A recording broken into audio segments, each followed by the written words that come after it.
সংগ্রামী সালাম গ্রহণ করবেন। আজ বাংলাদেশের জন্য একটি কালো অধ্যায়, হৃদয়স্পর্শী দিন।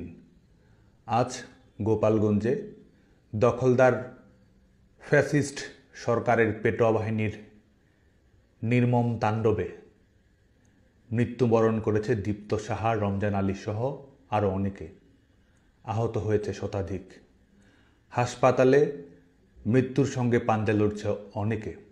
এখনও সন্ত্রাসী বাহিনীর তাণ্ডবে প্রতিরোধ অব্যাহত রাখার চেষ্টা করে যাচ্ছে মুক্তিকামী মানুষ। আজ দখলদার সরকার এবং তাদের পেটোয়া বাহিনীর হাতে ছিল ট্যাঙ্ক, গোলাবারুদ। জনতার হাত ছিল খালি, বুকে ছিল বারুদ ভরা স্লোগান আর পিতার তর্জনীর অদম্য প্রতিবাদের আকাঙ্ক্ষা। আজকে এই নির্মম হত্যাকাণ্ডের বলি যারা হয়েছে তাদের সবার স্মৃতির প্রতি শ্রদ্ধা জানাচ্ছি, পরিবারের প্রতি সমবেদনা জানাচ্ছি।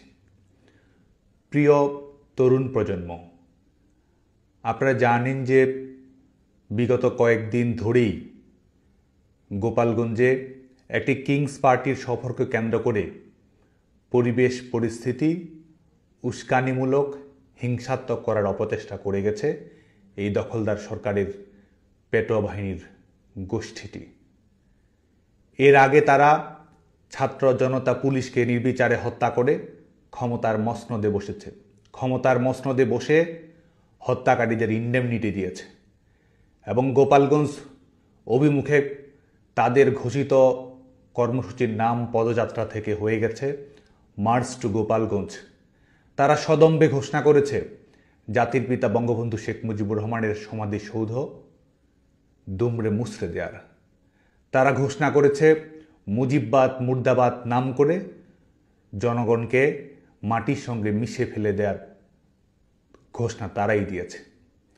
তারই প্রেক্ষিতে উস্কানিমূলক পরিবেশ তৈরি করে দখলদার সরকারের পেটোয়া বাহিনী এবং বেসরকারি সন্ত্রাসী গোষ্ঠীকে লেলিয়ে দিয়েছে গোপালগঞ্জের মানুষের বুকে।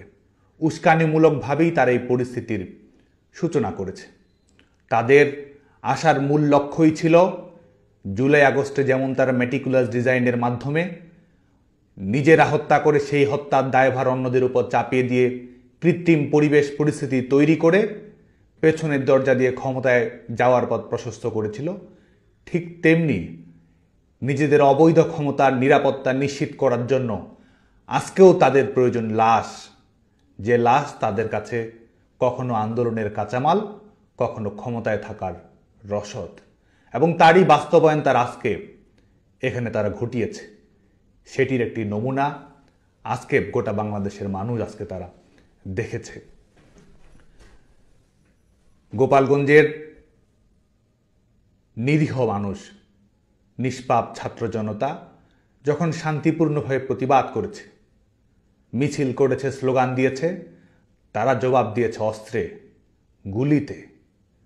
মৃত্যুর মুখোমুখি করেও তারা তাদের হায়নার তাণ্ডব থামায়নি, অব্যাহত রেখেছে এবং এখনও তারা চেষ্টা করে যাচ্ছে এই লাশের উপর ভর করে আবারও ভয়ের রাজনীতি, ত্রাসের রাজনীতি গোটা বাংলাদেশের উপর চাপিয়ে দেওয়ার।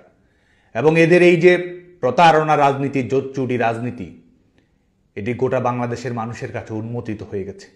আজকে দেখুন, গোটা পৃথিবীর মানুষ আজকে দেখেছে কিভাবে আমাদের বিভিন্ন বাহিনী, যেগুলো আওয়ামী লীগ সরকারের সময় পেশাদারিত্বের সঙ্গে দায়িত্ব পালন করেছে, আজকে তাদেরকে ব্যবহার করা হচ্ছে অবৈধ সরকারের খুঁটি হিসেবে। তাদেরকে ব্যবহার করা হচ্ছে দখলদার সরকারের পেটোয়া বাহিনী।